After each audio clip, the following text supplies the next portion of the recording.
Ang kwento ay nagsisimula sa Royal Capital ng Paloma, kung saan ilang demi-humans ang naglalagay ng mga kahon sa kargamento. Sinabihan sila ng isang lalaki na magmadali at kung hindi ay bubugbugin niya sila. Isang mangangalakal na nagngangalang Ban-Asa ang dumating at pinasalamatan sila sa pagpuno ng lahat ng kahon sa kanyang kargamento. Binigyan niya sila ng pera para sa kanilang trabaho at hiniling na maghintay sa loob ng hotel at tangkilikin ang pagkain, bago dumating ang isa pa niyang kargamento.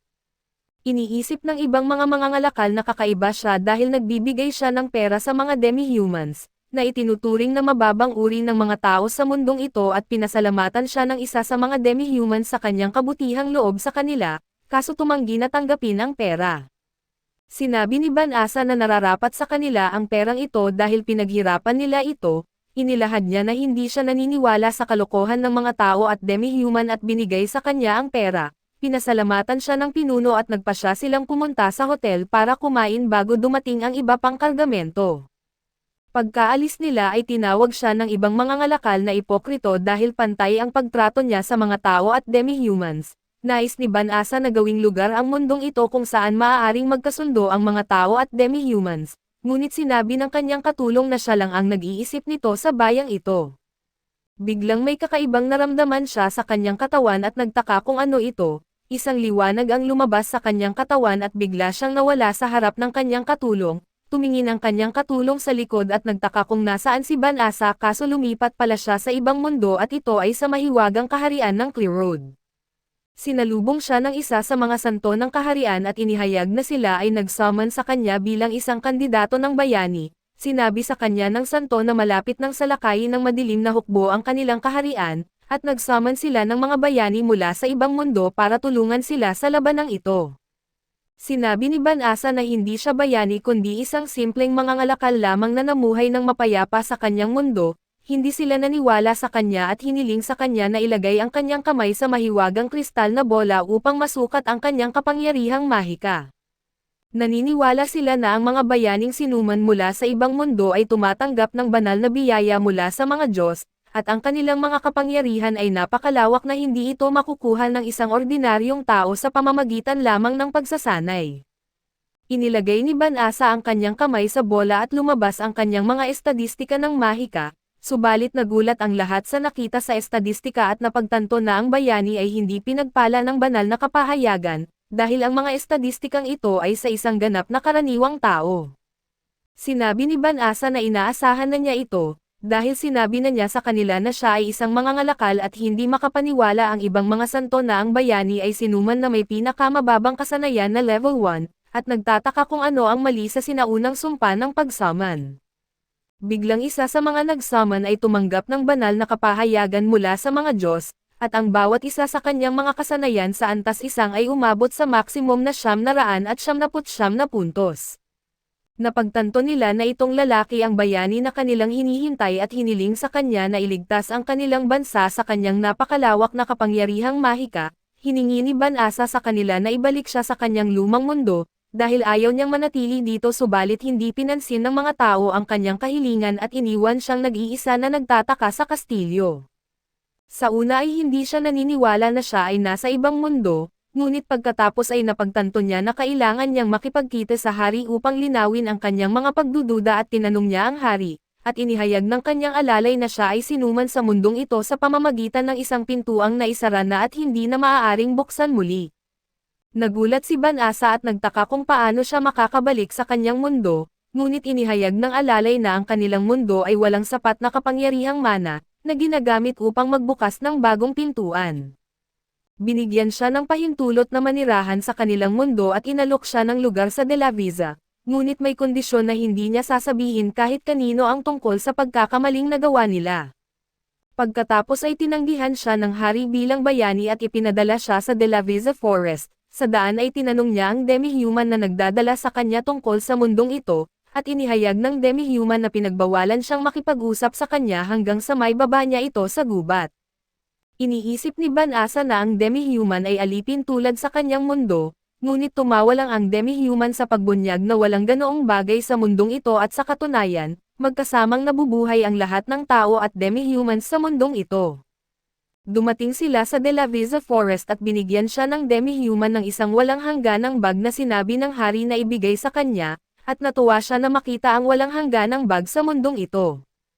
Inihayag ng demi-human na mayroon itong lahat ng kinakailangang bagay sa loob, kabilang ang pera at pagkain na tutulong sa kanya na mabuhay ng sandali sa mundong ito at nagpa siya ang demi-human na iwanan ang lugar at nag-alok ng payo kay Ban-Asa na umalis sa gubat na ito sa lalong madaling panahon, kung nais niyang mabuhay ng matagal. Nagulat si Ban-Asa ngunit nagpa siya na itulak ito palayo, dahil naniniwala siyang hindi niya alam ang anumang lugar sa kahariang ito na mapupuntahan at binuksan niya ang bag at natuwa na ito ay gumana na tulad sa kanyang mundo. Tiningnan niya ang mga estadistika at ang mga bagay na natanggap niya bilang regalo mula sa hari. Nagpa siya siyang kumuha ng isang espada sakaling magkaroon ng emergency subalit nagulat nang makita ang ilang slime na lumitaw sa likuran nila. Naniniwala siya na ang mga slime ay mababang uri ng nilalang at hindi siya aatakihin, ngunit ginamit niya ang kanyang espada nang subukan nilang pagsamahin ang kanilang sarili sa kanyang katawan. Biglang lumitaw ang mga estadistika at inihayag na tumaas ang kanyang antas mula level 1 patungong level 2. Hindi makapaniwala si Ban-Asa sa kanyang nakikita, dahil sinabi sa kanya na ang pinakamataas na antas sa mundong ito ay level 1 at ipinapakita sa kanya ng mga estadistika ang kanyang mga kapangyarihan na level 2 at ang mga kasanayan kasama ang mga puntos, ngunit nagulat siya sa simbolo ng walang hanggan at nagtaka kung ano ito.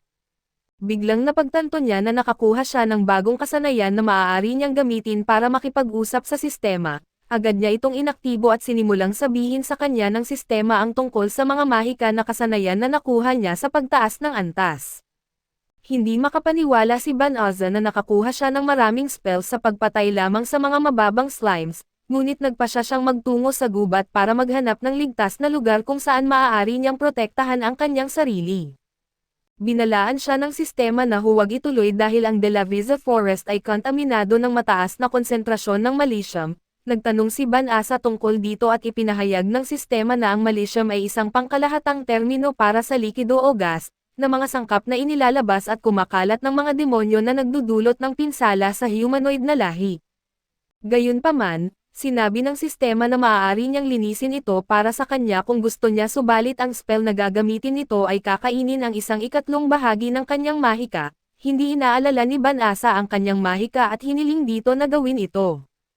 Ginawa ito ng sistema at nilinis ang gubat gamit ang isang napakalawak na mahika na bilog. Hindi makapaniwala si Ban-Asa sa lakas ng mahika kaso nagulat siya nang sabihin ng sistema na tumaas ang kanyang antas. Samantala sa loob ng palasyo, nagagalit ang unang prinsesa sa hari dahil hindi nila maayos na trinato ang sinuman na kandidato na bayani, at iniisip na kung hindi nila siya aalagaan siya ay papatayin sa kamay ng madilim na hukbo at di inaalala ng hari si Ban-Asa at sinabi na siya ay basurang hindi maaaring maging kanilang bayani. Biglang dumating ang isa sa mga santo at inihayag na natagpuan nila ang ebidensya na ang pinakamataas na banal na mahika sa lahat at ito ay ang paglilinis ay kamakailan lang ginamit. Sa una ay naniwala ang hari na ang bayaning may gininto ang buhok ang gumamit ng sumpa, ngunit nagulat siya nang ihayag ng santo na ito ay ginamit sa De La Visa Forest sa Hilaga.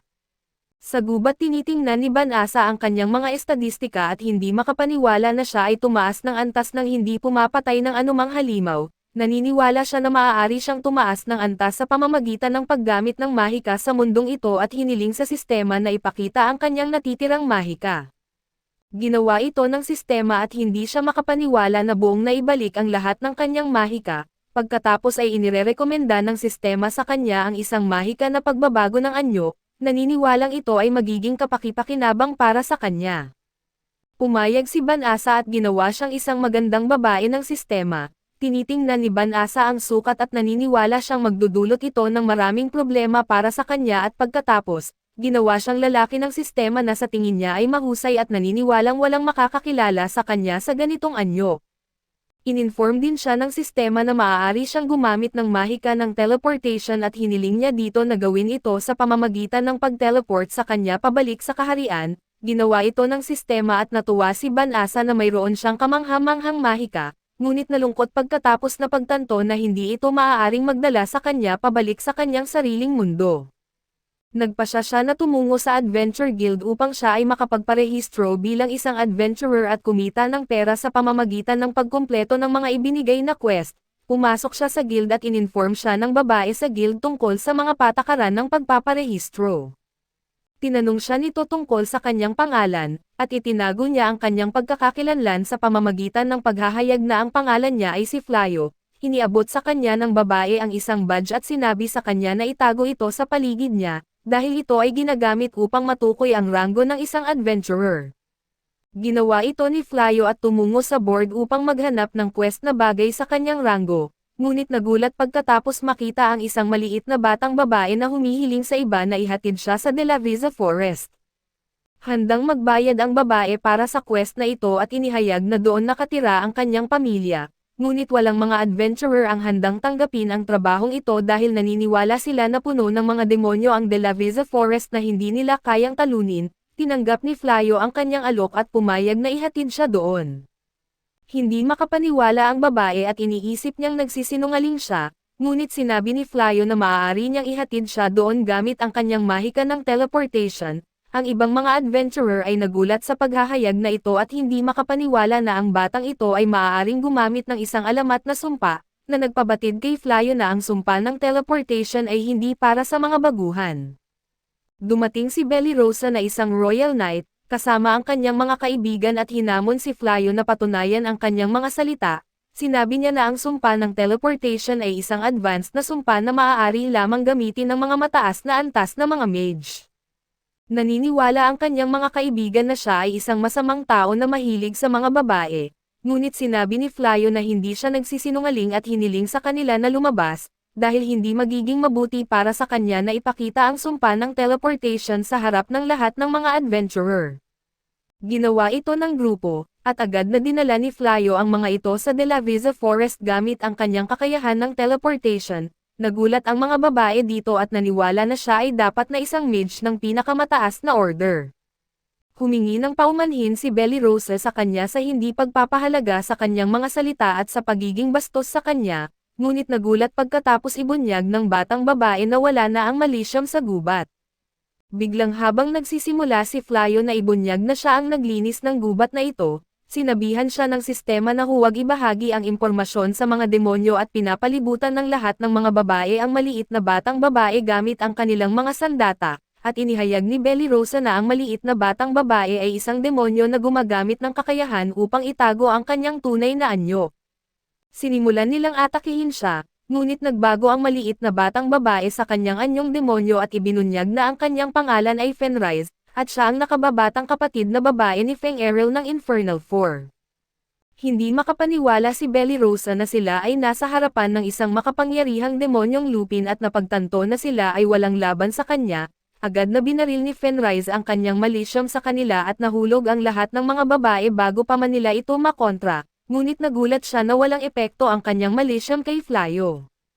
Nagalit siya at sinubukan na kainin sila, ngunit nailigtas ni Flayo ang kanilang mga buhay sa pamamagitan ng pagbabalik sa kanila sa kaharian gamit ang maika ng teleportation. Pagkatapos ay nagpasya siyang harapin ito ng mag-isa at idineklara na gagamitin niya ang lahat ng kanyang mga kakayahan sa mahika upang talunin siya.